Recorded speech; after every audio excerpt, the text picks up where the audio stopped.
Temporal do início da noite de ontem ocasionou prejuízos em Criciúma. Bolsonaro afirmou que irá rever a criação da reserva indígena Raposa do Sol em Roraima. Terça-feira, dia de conferirmos as ofertas de empregos disponíveis na região. Acélio Casagrande quer definir futuro político ainda nesta semana. Comércio de Criciúma amplia atendimento no período natalino. Ceia de Natal. É possível sim realizar um grande evento para a família sem gastar muito. E na série retrospectiva 2018, vamos acompanhar os fatos que marcaram o ano na economia. As notícias de Criciúma e do sul de Santa Catarina você confere a partir de agora.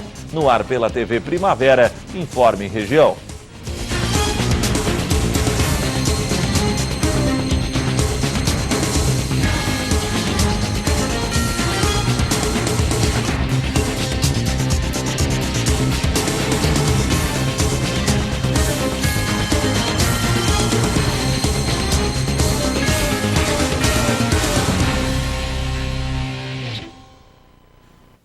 Hoje, terça-feira, 18 de dezembro de 2018. Para você que sintoniza a tela da TV Primavera, uma boa noite. No início da noite de ontem, um temporal atingiu a cidade de Criciúma. Com ventos acima dos 70 km por hora, o município acabou registrando inúmeros prejuízos.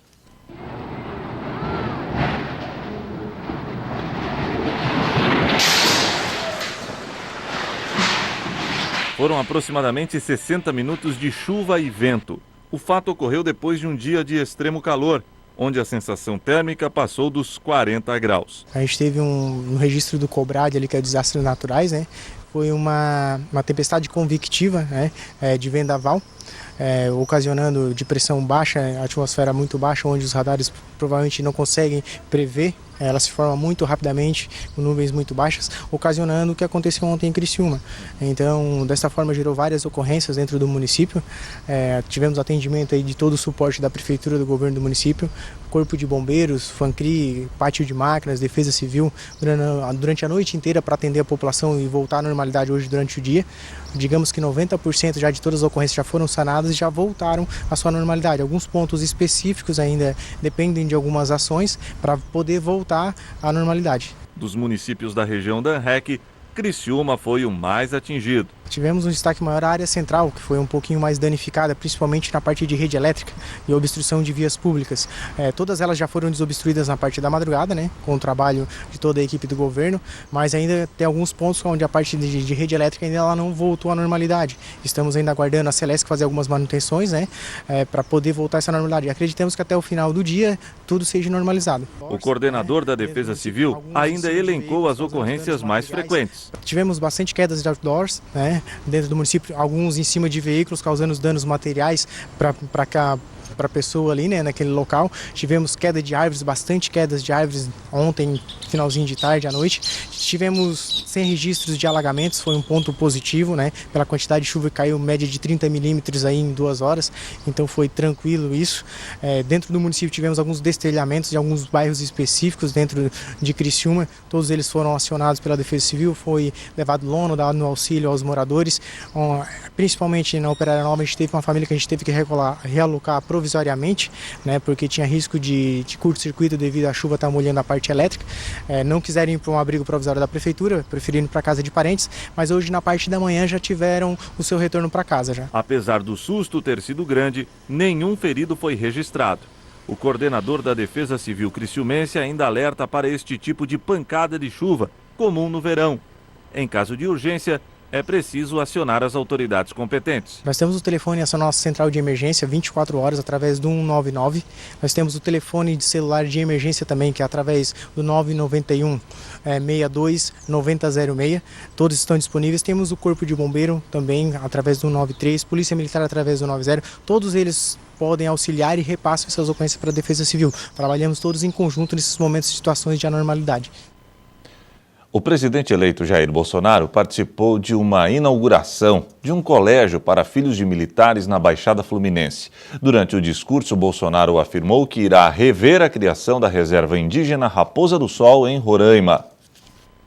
Nesta segunda, ao lado do governador eleito Wilson Witzel, do Rio de Janeiro, e o filho Flávio Bolsonaro, senador eleito pelo PSL, o presidente eleito participou da inauguração do colégio que leva o nome do seu pai, o dentista Percy Geraldo Bolsonaro. A escola, que começa a funcionar em fevereiro, vai oferecer 60 vagas do ensino fundamental para filhos e órfãos de policiais militares e do Corpo de Bombeiros. É uma parceria da Prefeitura de Duque de Caxias com o governo do estado. No discurso, Bolsonaro agradeceu a homenagem e elogiou os colégios militares. A educação é o que realmente move, transforma, movimenta uma sociedade, movimenta um país.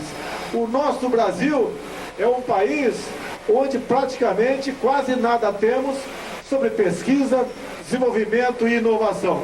E o partido, ou melhor, e o país que não tem uma base sólida nesses quesitos, está condenado a ser escravo de quem os tem. Jair Bolsonaro disse que, com o passar dos anos, os professores perderam a autoridade e as escolas passaram a instituir outras coisas da sociedade, como a ideologia de gênero. Por isso, o presidente eleito destacou que um país não consegue ordem e progresso sem disciplina e hierarquia. Ninguém consegue ordem e progresso se não tiver disciplina e hierarquia.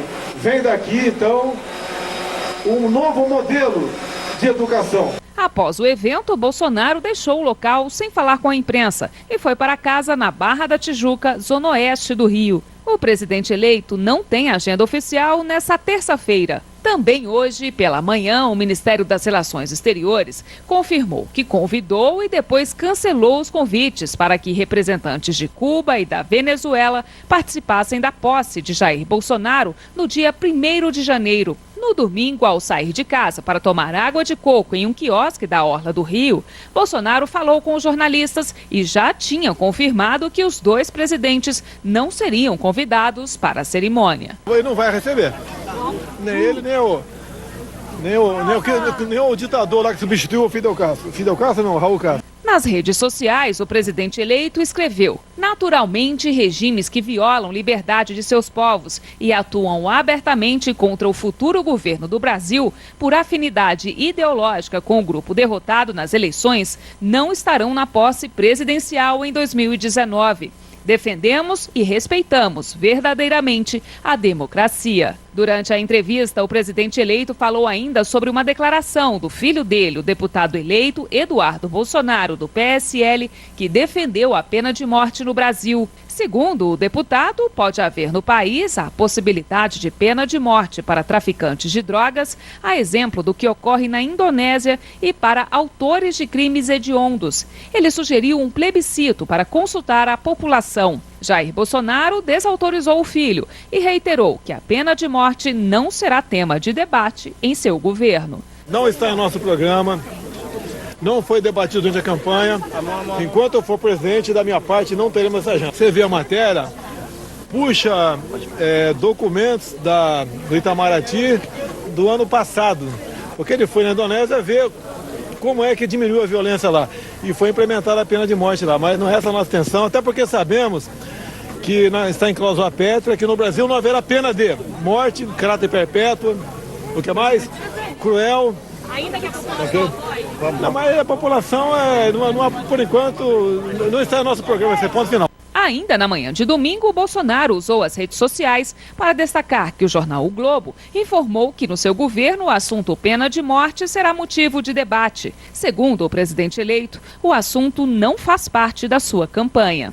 Jair Bolsonaro deverá passar apenas um dia essa semana aqui em Brasília. Na agenda dele está prevista uma reunião nesta quarta-feira no gabinete de transição. Essa será a primeira vez que Bolsonaro se encontrará com a equipe completa. Todos os 22 futuros ministros deverão comparecer. O objetivo dessa reunião é que cada uma das pastas apresente, de acordo com os dados que receberam da atual gestão, um relatório com as ações prioritárias já para o primeiro semestre e com os projetos que deverão ser deixados de lado. Enquanto isso, a equipe econômica do novo governo acompanha de perto a votação no plenário do Congresso da proposta orçamentária de 2019. Será o primeiro orçamento na gestão do presidente eleito Jair Bolsonaro. O texto prevê receitas e despesas totais no valor de 3 trilhões e 381 bilhões de reais e um déficit de até 139 bilhões. A previsão é que haja uma sessão conjunta da Câmara e do Senado nesta terça-feira. Teoricamente, os parlamentares só podem sair para o recesso, que começa no dia 23, depois de votar o orçamento. Caso não aconteça a votação, o Poder Executivo só poderá gastar 1/12 do previsto pelo projeto para pagar apenas o básico, o chamado duodécimo. Nesta segunda-feira, Jair Bolsonaro confirmou que a equipe de transição prepara um decreto que pretende rever a criação da reserva indígena Raposa do Sol, em Roraima. Com 1,7 milhão de hectares, a reserva Terra do Sol é uma das maiores terras indígenas do país. Durante a campanha eleitoral e já como presidente eleito, Bolsonaro já havia afirmado que em seu governo não seriam demarcadas novas terras indígenas.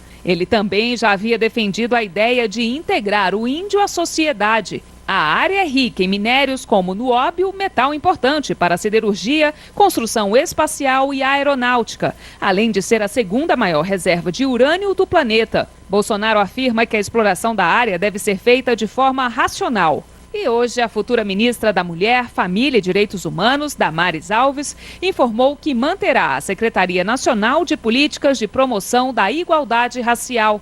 Atualmente, a pasta é vinculada ao Ministério de Direitos Humanos. A secretaria foi criada em 2003 e, em 2008, passou a ter status de ministério. A seguir, Acélio Casagrande quer definir futuro político ainda nesta semana.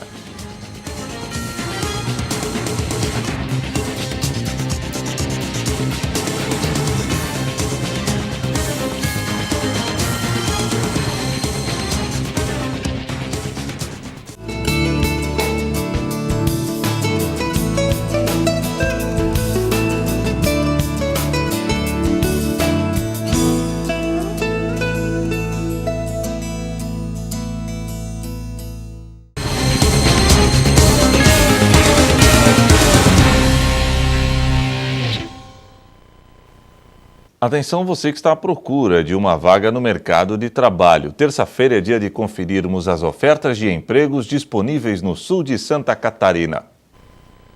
Auxiliar de limpeza, televendedor, professor de inglês, vagas de estágio para engenharias, administração e contabilidade, técnico de celular, agente de frota, desenvolvedor PHP, vendedora, tecnólogo em cosmetologia e estética, biomédica e esteta, escritório de vendas, vendedor varejista de eletrônicos, auxiliar de cobrança, desenvolvedor de mídias, assistente fiscal, auxiliar de limpeza, cozinheira, auxiliar de cozinha, funileiro de veículos, fiscal de loja, vendedor interno, cozinheiro, auxiliar técnico de instalação, manutenção e serviços gerais, técnico para instalação e manutenção de split, desenvolvedor de web, empregada doméstica, analista de suporte técnico, vaga de motorista, atendente para atuar em cafeteria,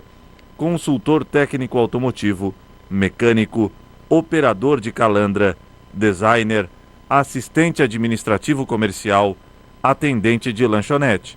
Interessados devem buscar mais informações através do portal da Associação Comercial Industrial de Criciúma, ASIC, www.assicri.com.br, na aba Banco de Talentos. O secretário de Estado de Saúde, Acélio Casagrande, deixa a pasta estadual no dia 31 de dezembro.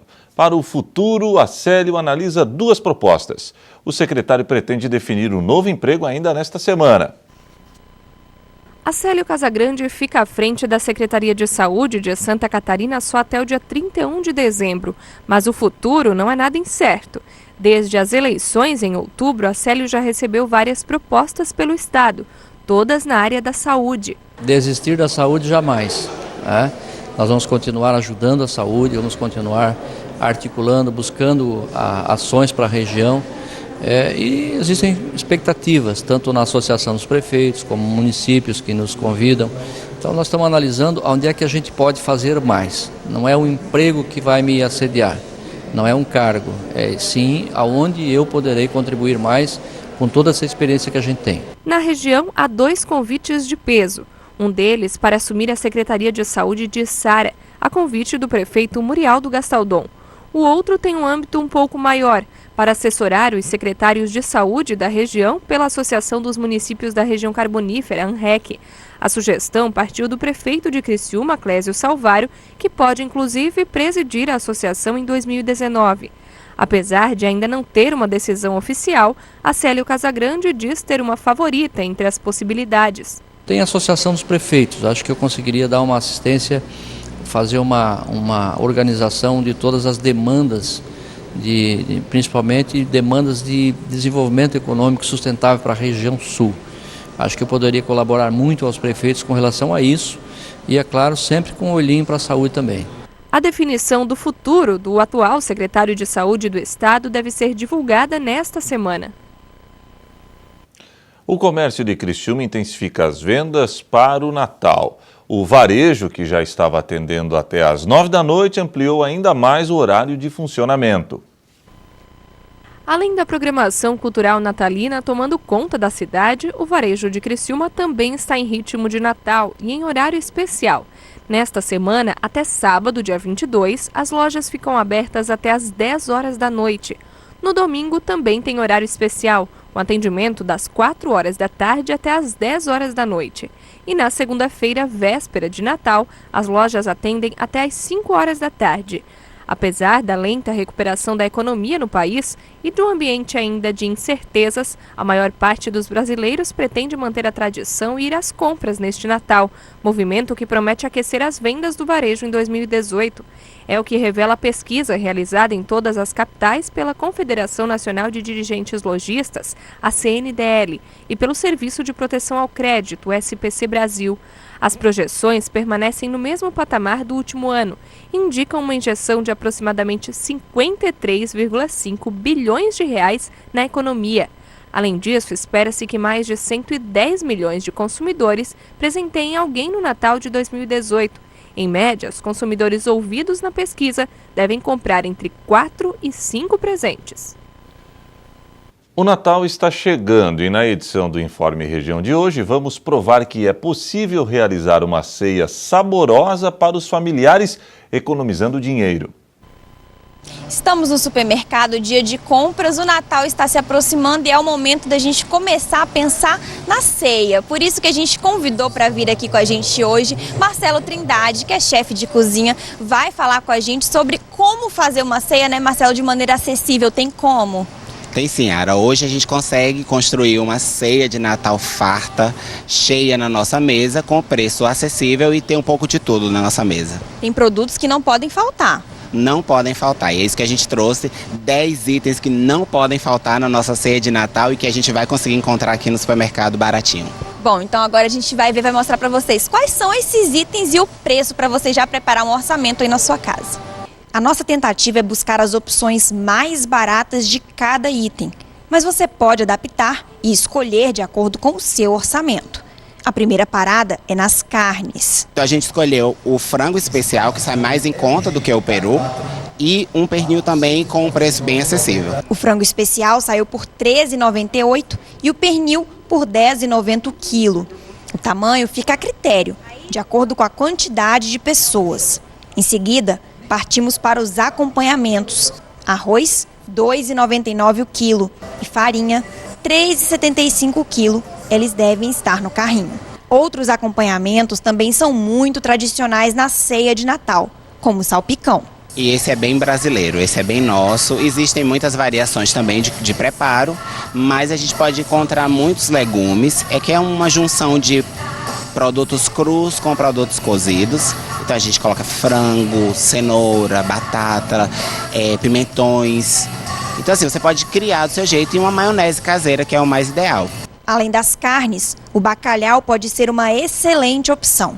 Encontramos de R$ 33,99 o quilo. O bacalhau também, que não pode faltar, que é uma herança que a gente recebeu dos portugueses aí, sempre acompanhado de batatas e muito azeite. Não é tão barato, mas a gente ainda consegue achar alguns pedaços mais em conta e que dá pra gente incrementar também com um grão de bico, numa salada, mas é importante que ele esteja também na nossa ceia. E as oleaginosas para compor todas essas receitas? O chefe indica. A gente já escolheu o amendoim, porque ele está um pouco mais em conta.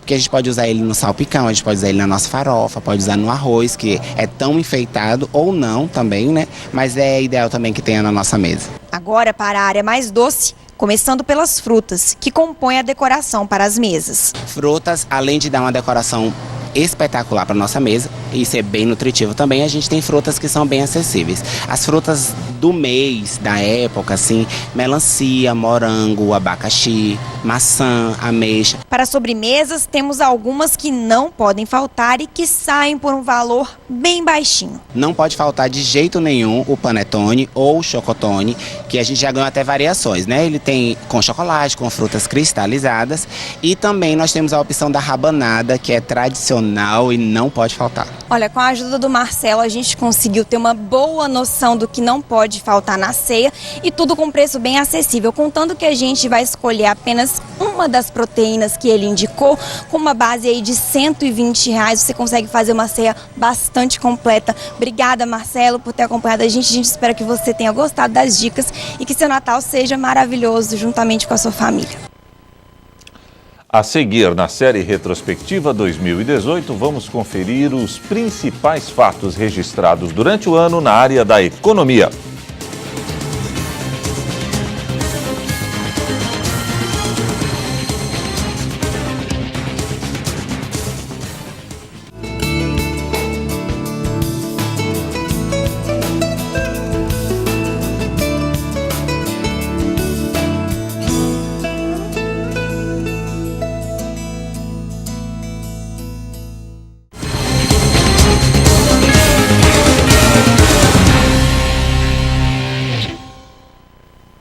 Na série Retrospectiva 2018, vamos conferir os principais fatos registrados durante o ano na área da economia.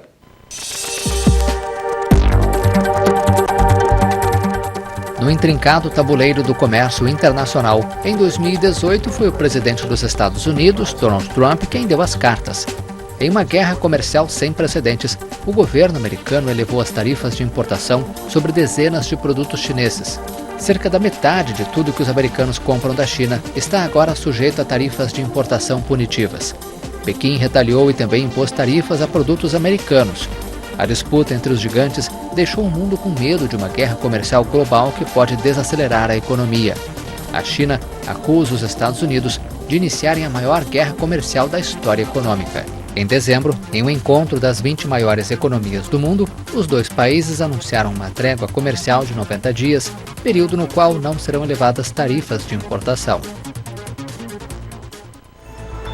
Em março, Trump anunciou a criação de novas taxas para a importação de aço e alumínio ao país, medida que atingiu o Brasil, o segundo maior exportador do produto para os Estados Unidos. Em agosto, o presidente americano aprovou um alívio nas cotas de importação de aço para o Brasil e outros parceiros comerciais. As economias emergentes foram as principais vítimas da guerra comercial e da elevação dos juros americanos. As moedas de vários países tiveram forte desvalorização este ano. A lira turca registrou o valor mínimo histórico. A moeda foi afetada pelas tensões com os Estados Unidos. O Banco Central Turco subiu os juros e a crise diminuiu, mas a situação continua delicada. O fortalecimento do dólar, em âmbito global, atingiu outras economias pelo mundo, como a África do Sul e Indonésia. Nossos vizinhos argentinos tiveram sérios problemas. O peso derreteu perante o dólar, o que impulsionou os preços e reduziu o poder de compra dos salários. O governo teve de pedir uma ajuda bilionária ao FMI. Em troca, aplicou medidas para controlar os gastos. Os argentinos foram para as ruas protestar contra o plano de austeridade. Na Venezuela, o governo apelou para a matemática, mais precisamente a subtração, para tentar resolver a hiperinflação. Foram eliminados 5 zeros da moeda para evitar o colapso do sistema de pagamentos no país. A medida está longe de resolver o problema. Na Venezuela, os preços aumentam com velocidade, alcançando níveis surreais por causa de uma inflação que, segundo o FMI, vai ficar em 1.000.000% em 2018. A saída do Reino Unido do bloco europeu ocorre só em março, mas o assunto tirou o sono da premier britânica Theresa May nos últimos meses. O plano de May para o Brexit não foi aceito e as negociações enfrentaram enormes barreiras para avançar. Em novembro, a saída do Reino Unido da União Europeia foi aprovada pelos líderes do bloco. No Japão, um escândalo. O executivo Carlos Ghosn, que tem nacionalidade francesa, libanesa e brasileira, foi preso em Tóquio sob a suspeita de ter falsificado declarações de renda quando comandava a Nissan. Ele foi destituído do cargo de presidente dos conselhos da Nissan e Mitsubishi Motors.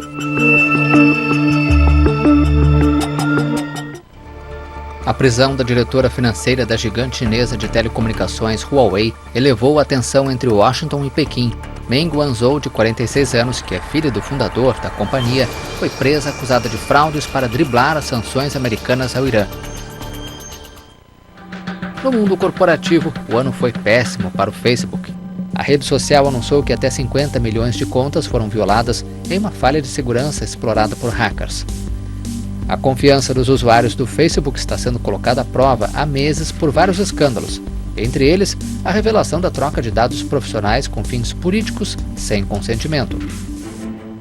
Já a Apple se tornou a primeira empresa privada a alcançar o valor de mercado de $1 trilhão graças ao aumento das receitas no segundo trimestre.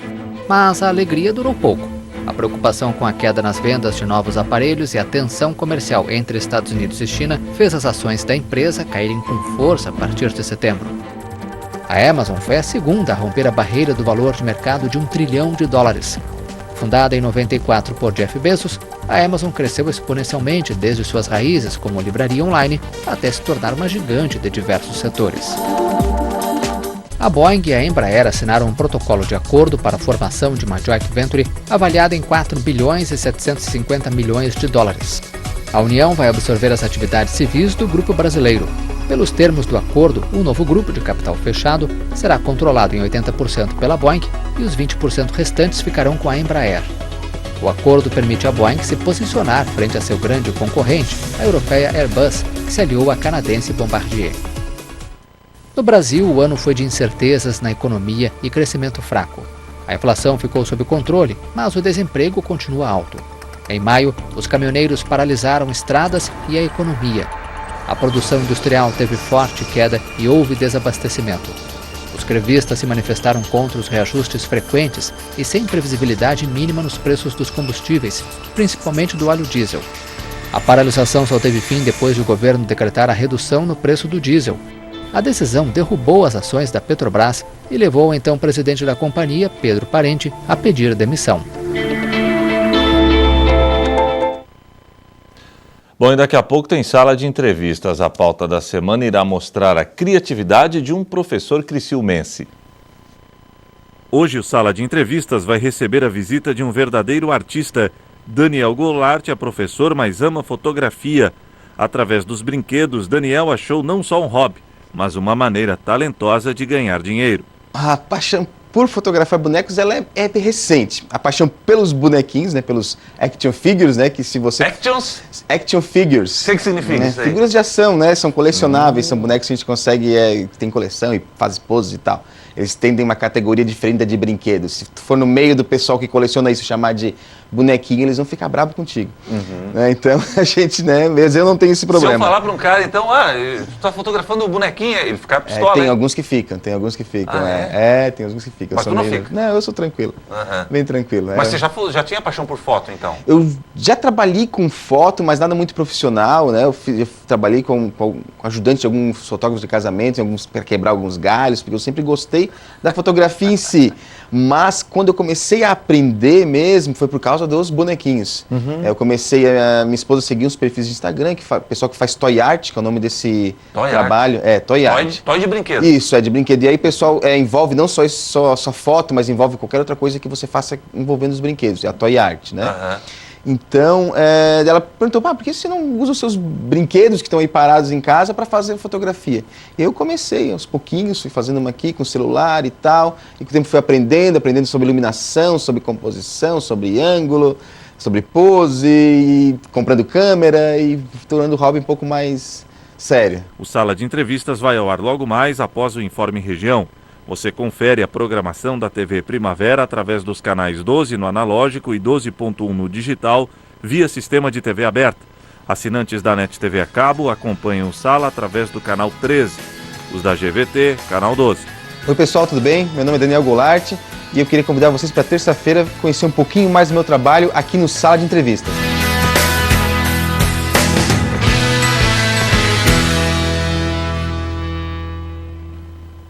E o Informe Região desta terça-feira fica por aqui.